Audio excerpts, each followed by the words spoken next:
একটি রাত, কিন্তু সেটি হাজার মাসের চেয়েও শ্রেষ্ঠ। যে রাতে বান্দার ইবাদত আল্লাহ তাআলা কবুল করেন। এ রাতটি নির্দিষ্ট নয়।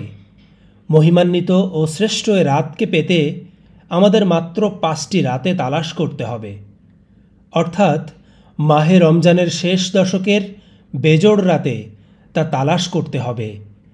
হযরত আয়েশা সিদ্দিকা রাদিয়াল্লাহু তাআলা আনহা হতে বর্ণিত, রসুল সাল্লাল্লাহু আলাইহি ওয়াসাল্লাম বলেছেন, তোমরা রমজানের শেষ দশকের বেজোড় রাতে লাইলাতুল কদর অনুসন্ধান করো। প্রশ্ন হচ্ছে, এত গুরুত্বপূর্ণ রাতকে আমাদের থেকে গোপন রাখার রহস্য কী? এর যথার্থ কারণ একমাত্র আল্লাহ রব্বুল আলামিন ভালো জানেন। তবে ওলামায়ে কেরাম মহিমান্বিত এ রাতকে অস্পষ্ট রাখার বিভিন্ন রহস্য বর্ণনা করেছেন। 1. কদরের রাত নির্ধারিত থাকলে অনেক মানুষ এমন হতো যে শুধু ওই রাতেই ইবাদত করত, অন্য রাতে ইবাদতের প্রতি এতটা গুরুত্ব দিত না। আল্লাহ রব্বুল আলামিন এজন্য অস্পষ্ট রেখেছেন, যাতে রমজানের শেষ দশকে মুসলমানরা পুরো দমে ইবাদত বন্দিগিতে লিপ্ত থাকে।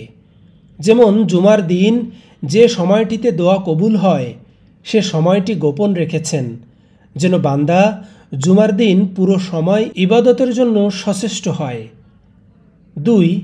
ওবাদা ইবনুল সামেত রাদিয়াল্লাহু তাআলা আনহু থেকে বর্ণিত, তিনি বলেন, একদা নবী সাল্লাল্লাহু আলাইহি ওয়াসাল্লাম আমাদের লাইলাতুল কদরের নির্দিষ্ট তারিখ অবহিত করার জন্য বের হয়েছিলেন। তখন 2 জন মুসলমান ঝগড়া করছিল। তা দেখে তিনি বললেন, আমি তোমাদের লাইলাতুল কদরের সংবাদ দেওয়ার জন্য বের হয়েছিলাম। তখন অমুক অমুক ঝগড়া করছিল, ফলে তার নির্দিষ্ট তারিখ হারিয়ে যায়। সম্ভবত এর মধ্যে তোমাদের জন্য কল্যাণ নিহিত রয়েছে। তোমরা শেষ দশকের 9ম, 7ম ও 5ম রাতে তা তালাশ করো। সহিহ বুখারী 2023। এ হাদিস থেকে বোঝা যায়, মুসলমান পরস্পর ঝগড়ায় লিপ্ত হলে আল্লাহ তাআলা আমাদের থেকে অনেক বরকত ও কল্যাণ তুলে নেন।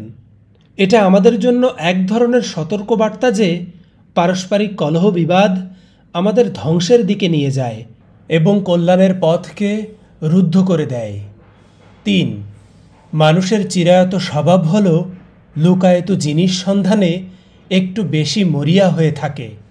আল্লাহর নৈকট্য লাভের আশায় আল্লাহর প্রিয় বান্দারা এই লাইলাতুল কদরের জন্য উদ্গ্রীব হয়ে থাকেন।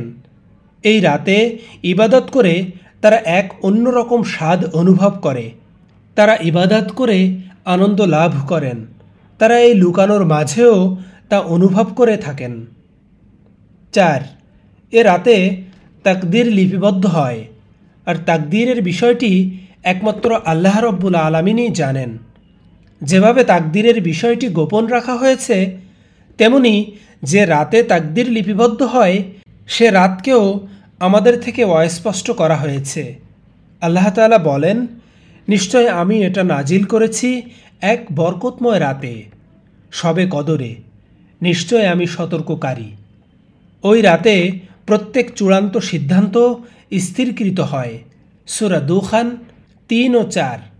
অর্থাৎ শবে কদরে সৃষ্টি সম্পর্কিত সব গুরুত্বপূর্ণ বিষয়ের ফয়সালা স্থির করা হয়, যা পরবর্তী শবে কদর পর্যন্ত 1 বছরে সংগঠিত হবে। মোট কথা, এটা আল্লাহ তাআলার হিকমত যে এত দামি ও গুরুত্বপূর্ণ একটি নিয়ামত যদি বিনা পরিশ্রমে হাতের নাগালে রেখে দিতেন, তাহলে হয়তো এর যথার্থ মূল্যায়ন হতো না। এজন্য বলেছেন, এ নিয়ামত অর্জনের জন্য সাধনা করো। আল্লাহর কাছে এই সাধনা অনেক প্রিয়। আল্লাহ তাআলা আমাদের এ রাতকে পাওয়ার লক্ষ্যে অধিক হারে ইবাদত করার তৌফিক দান করুন। আমিন।